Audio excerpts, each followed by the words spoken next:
سلام علیکم و رحمت الله و برکاته. برادران شفتالو با نام لچک بغدادی هست.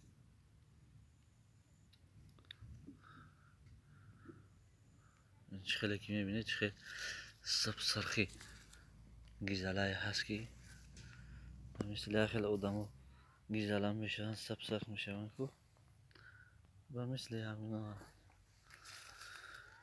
این حاله موندگی اینه یا که خیلیش دیگه جولا زاگیه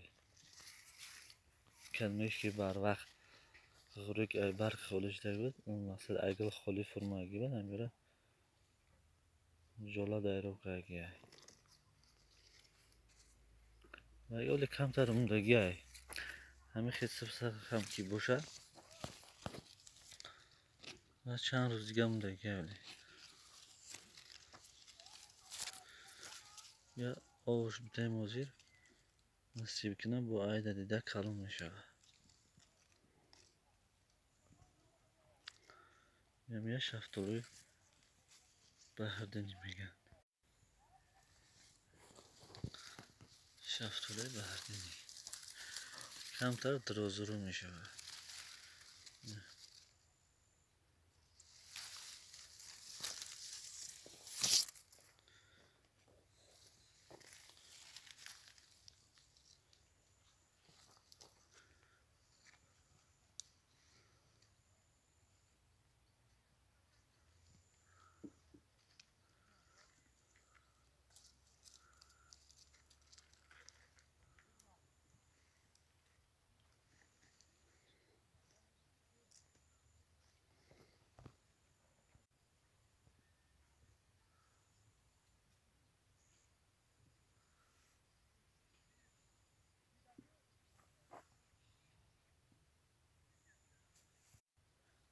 گفتم که این شفتالو